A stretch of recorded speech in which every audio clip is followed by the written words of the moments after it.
Hello everyone, my name is Bobby Bose, and today I'll be talking about cybersecurity and its relation to the electric power systems field. Looking at a brief outline of the presentation, first I'll talk about some background related to cybersecurity, then I'll discuss some challenges currently related to cybersecurity in the electric power systems field. I'll talk about a few different federal programs and actions that are related to cybersecurity. Then I'll talk about some potential solutions to help improve cybersecurity and prevent against cyber attacks. And finally, I'll end with a conclusion. As the US and other countries' electrical grids age, it's become more and more common to modernize systems by incorporating computerized systems for fast monitoring and control of the equipment into the grid remotely. Although this has had many benefits, it has also come with increasing concern for the grid's cybersecurity. In 2015, a major cyber attack in Ukraine targeted regional distribution electric utilities and resulted in around 225,000 customers losing electric power for several hours. This demonstrated that an electric grid could be infiltrated and manipulated through internet-connected systems by an external unauthorized attacker. Today, cyber attacks are practically a daily occurrence for many US companies. The motivation for hackers can range from financial gain via blackmail to the illegal acquisition of confidential or proprietary information. However, a large part of cyber attacks have also been focused on the electric grid itself and manipulating the technology of the power plants themselves in order to interrupt a service or damage critical infrastructure. Although connecting the grid to the internet has led to many advances in technology, it has also introduced a lot of vulnerabilities for cyber attacks. With the introduction of digital devices, the previously unconnected operating technologies in the grid itself can now be connected to the same infrastructure, which can make cyber attacks on them easier. The growing use of IoT, or Internet of Things devices, has also been a large part in cybersecurity, as they are often connected to the grid.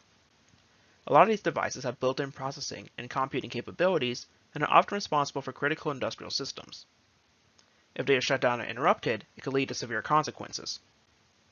An interesting example of a hackable access point to the electrical grid is electrical vehicle charging stations. A cyber attack through here could cause voltage and frequency instability in a power grid, potentially leading to cascading failures. According to a 2015 report from the Idaho National Laboratory, there is a common pattern of cyber attacks that only discover and steal data, without producing immediate detectable consequences. However, this data is often used later to create false data injections, or FDIs. FDIs are used to inject false data to cause power outages, economic loss, and system instability. In addition, they can also be used to mask existing faults in the power systems, preventing appropriate countermeasures from being taken. There are many problems with electrical system infrastructures that only increase the danger of cyber attacks. Modern industrial facilities have interconnected devices on many levels of control systems. Often there is little to no authentication between interacting devices on different levels. For example, random network device can send malicious code to the top level. There is also a lack of cybersecurity awareness among employees. Many devices are often maintained by a limited number of technicians, which makes it difficult to organize and maintain access policies and passwords. In addition, to make maintenance easier and more convenient, technicians are often give full privileged access to remote facility equipment, which is often insecure. Similarly, external organizations are often contracted for specific types of maintenance work. It's important then to only provide temporary access to involved equipment. This is, however, not always followed. Information security is not often a focus in software design and development for infrastructures.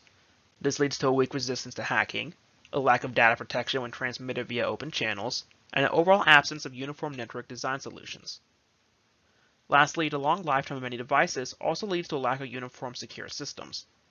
This is only exemplified by partial upgrades usually being extremely difficult to incorporate with older, insecure systems. Companies that provide equipment or services in the overall supply chain of engine companies have been known to also be the targets of cyber attacks. Typically, these supplier company networks don't have a strong protection as their energy clients.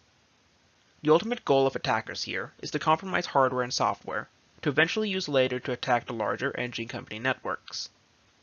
Looking at the US specifically, a lot of our devices come from international companies who obtain their components from multinational sources.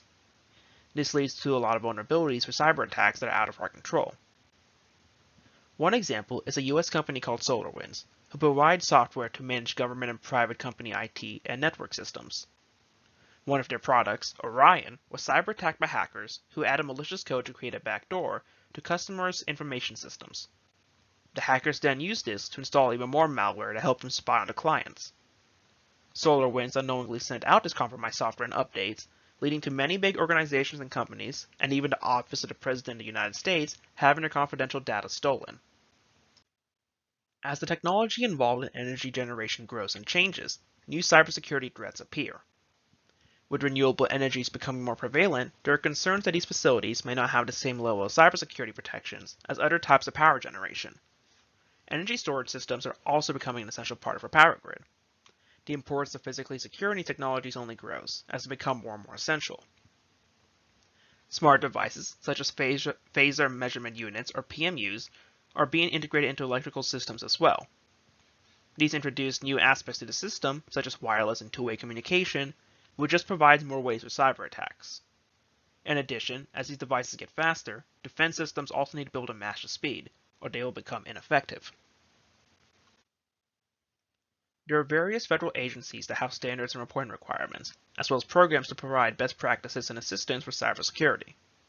The main federal programs include the Federal Energy Regulatory Commission, FERC, the North American Electric Reliability Corporation, NERC, and the National Institute of Standards and Technology, NIST.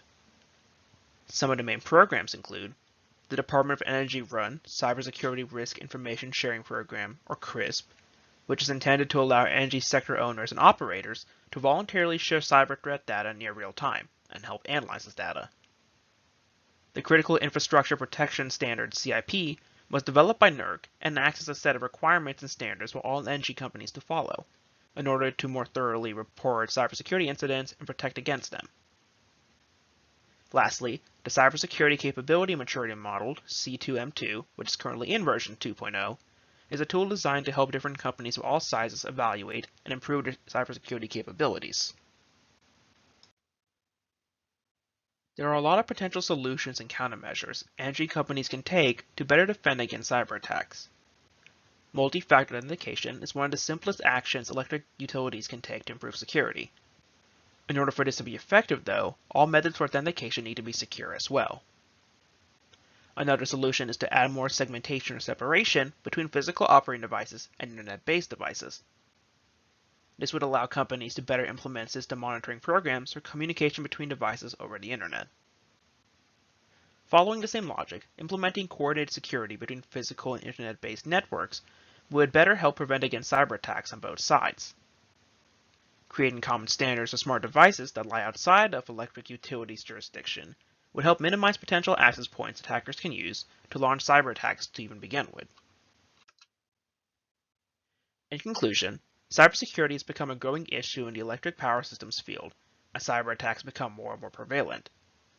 There are many challenges to dealing with and improving cybersecurity, such as the nature of electric grid and false data injections, the infrastructure electric companies use, the supply chain of parts needed for power systems, and the ever-changing technology for the grid.